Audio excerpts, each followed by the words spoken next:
Lumipad ang aming team sa Dumaguete para kumasa sa isang hamon. Ang matuto at makapagpalipad ng eroplano sa loob lamang ng 3 araw.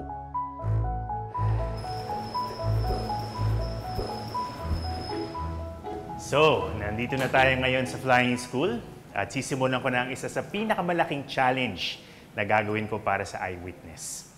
Exciting. Let's go. Hi, sir. Hi. Hello. Welcome. Thank you, Atom.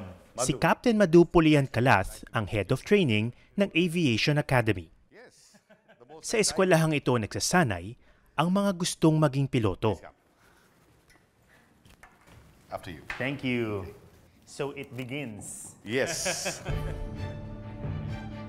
14 na buwan ng kumpletong kurso sa flying school. Kasama rito ang tinatawag na ground school o classroom lectures, pag-iensayo sa tinatawag na flight simulator, at syempre, ang pagsasanay sa mismong eroplano. There is only one thing I demand from my students is to have the right attitude. They have to be trainable.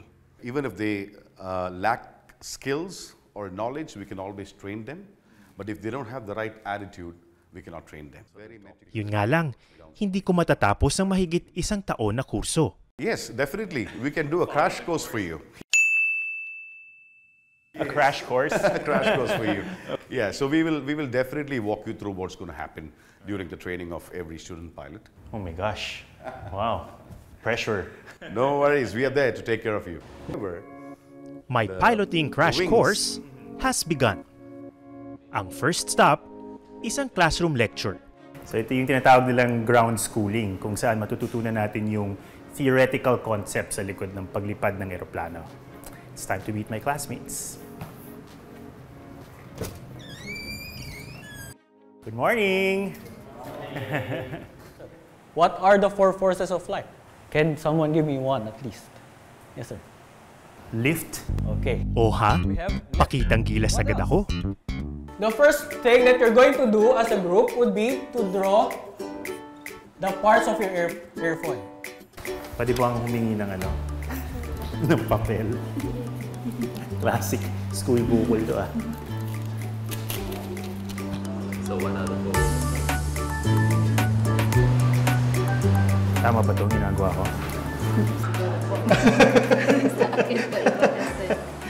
Check mo nga ito. Si Emmy ang matulungin kong seatmate.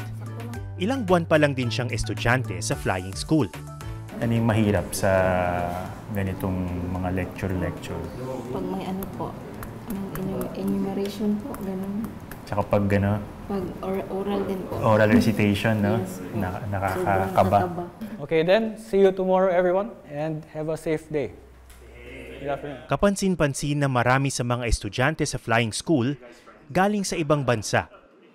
Kwento nila, magandang lugar daw ang Pilipinas para sa tulad nilang nag-aaral para maging piloto. Maraming salamat sa panonood ng Eyewitness, mga kapuso. Anong masasabi niyo sa dokumentaryong ito? I-comment na yan at mag-subscribe sa YouTube channel ng GMA Public Affairs.